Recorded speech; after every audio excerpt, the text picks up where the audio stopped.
What is going on, everybody? It is Alex coming back at you with another video, and today we are going to be doing, for the third recording, stock up, stock down, stock report for week number 5. Today is going to be the beginning of week number 6, so I want to get this out so that you guys know who was good last week and who I'm going to be keeping a very key eye on this week. So let's start this off with the stock up. Javon Foster made an enormous jump. He played against Georgia. He demonstrated athleticism, technique, footwork, and control. So, big fan of Javon Foster. My big issue with him coming into the year was, can he pass block? And he had some instances, he's definitely better than the average tackle. But on an NFL level, he was not there yet. And the ultimate test was this Georgia week. He went up and he's faced some very good defenses. He faced Auburn not too long ago, and he went up toe-to-toe versus speed, versus power, and versus a combination, and he held up to all three. And really, the pressures he let up were, one, at the beginning of the game, but two, the offense is just absolute butt cheeks there from Missouri, I'm going to be honest. So I think Javon Foster deserves tackle 1 consideration, and I thoroughly believe it. I thoroughly believe he deserves it. At this moment, that athleticism and that jump in talent, to me, shows someone who's working on himself, and then also someone who's actually able to make progress while working on themselves. So, big fan of Javon Foster right there, giving him a lot of love, moving up from 74 to number 8 on my big board. Will Levis is next out of the University of Kentucky. He kind of lost him the game by fumbling a couple times, but I've been very low on Will Levis. I can understand why people like him now. He's a big arm dude. He's shown progression year after year. I think he's taken a big step up, and he definitely looks like, in the right situation, he definitely can be a very successful quarterback. You know me, I'm not a very big fan of guys like Trey Lance. I was notoriously low on Trey Lance. Even last year, notoriously low on Desmond Ridder.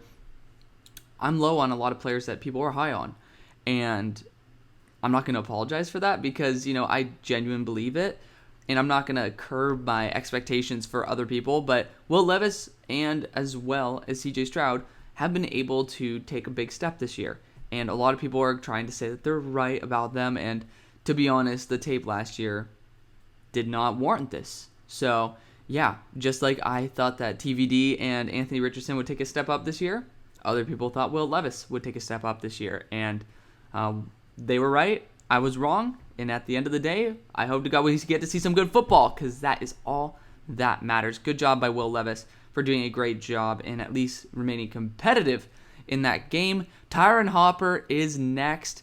This guy has played very, very well. And he's just been an absolute menace versus Georgia. He was everywhere. And he just came from Florida, hence why there's literally no images, which is why the image is a little bit blurry on his side. But this is a placeholder for him at 224. I think he could be easily a top 100 player. And if he plays the way he does, he could be a top 50. Legitimately an all-star on the field during that game. He just deserves a big shout-out before I watch him in depth. Dude looks incredible. Big fan. I want to watch another game besides Georgia for his tape study because of the fact that, it's kind of cherry-picking if I go after his best game. So we'll keep an eye out on him. John Michael Schmitz did not play against Michigan State. That's from last week, so RIP the graphic. He played against Purdue, but he played phenomenally. He's the highest graded offensive lineman in college football, if I'm not mistaken, at the moment. He's definitely the highest graded center. Regardless, John Michael Schmitz has been going off against some very talented defensive interiors. He deserves some respect. Tyler Davis moves up once again. Add that fire emoji. Same thing to John Michael Schmitz. Tyler Davis is just phenomenal. He might be better than Brian Breezy. Don't at me. He's just, as a pass rusher, there's not many guys who are as efficient as Tyler Davis. A.T. Perry is next. Another guy to add that fire emoji to. Because he's been doing it multiple weeks in a row, if you guys are new. But A.T. Perry, I did a full tape study on him, multiple games per usual. And this guy looks incredible. He really does. He looks great. So big fan of A.T. Perry. He's taking a big step up this year. I do thoroughly believe that he deserves some round 2 respect. So, again, really good build, and he's proving to be a really good talent. Devonta Chain, I can't move him up more than this. He keeps like balling out week after week, and it's like I don't have any running backs in my top 32. I have like them starting out 34 to 36. It's very tough to not put Devonta Chain into that group as well. And right now he's just outside. So big fan of Devonta Chain here. This running back class is insane. Next we have who is on our watch. Zay Flowers is literally the entire BC offense. You also have Derek Hall, who's just been putting on 7 pressure games like, it's nothing. Then Paris Johnson's been a very good offensive lineman for Ohio State. He's looking very comfortable as a tackle. I want to watch him a little bit more to actually see every rep of his to determine whether that's actually warranted or he might just be getting lucky. I hope that it's the former, not the latter, but sometimes grades don't speak for themselves. Then we have the two, not Washington guys. So Delora did not have a very good image of him at UA, but Delora as well as Cowing did a phenomenal job. They look very good, so watching them to put them on my list. Of course, Cowing at 170 is not my ideal build for a wide receiver. And then, of course, Whittington in the back from Oregon. Bucky Irving, I think, is the best running back in college football. He is not too far behind Bucky Irving, and we have to show some love right there. He's a third-year player, and I think he came out of Western Kentucky as well. So Western Kentucky got some good guys. I'll tell you, they know how to grow some good talent there, and Whittington's a very good talent. So see who's going stock down this week. Kayvon Butte should be falling down to 177 by the fact this guy had 1 reception for 4 yards on 2 targets. If you're wearing the number 7, you better freaking put up numbers, and he hasn't done jack. Very unfortunate. I know Auburn's a very good team, but the bottom line is if you can't put up numbers, you don't really belong in the NFL. So, again, I'm genuinely curious why he's been absolutely ineffective this year, because everybody had him pretty much as their wide receiver 1 or 2. Cedric Van Pran, he's Granger. I didn't add the last part in because we always talk about SVP as he is.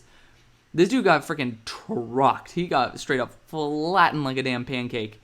And bottom line, he was very ineffective. So, not a big fan of Cedric Van Pran right now. He's been falling on my board versus John Michael Schmitz, who's been taking a big step up.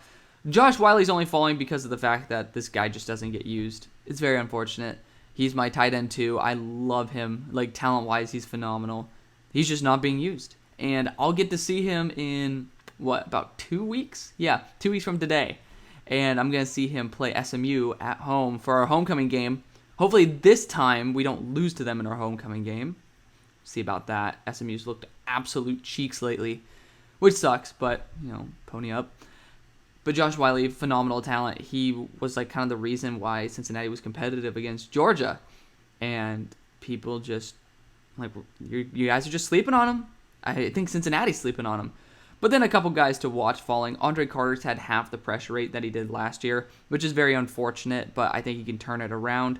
You got Noah Sewell here, who's been making some weird plays here and there, some low grades here and there. So I hope that he gets it back on track because he's usually a phenomenal linebacker. And then Tanner McKee, just making mistakes in the red zone, just in general, putting up 177 yards with the turnover-worthy play. Not exactly the way that you want to go about. I don't know if he got injured or just benched, but bottom line is he was so far behind he didn't finish the game. So that's going to be the video, guys. Thank you guys so much for watching. See you on the far side.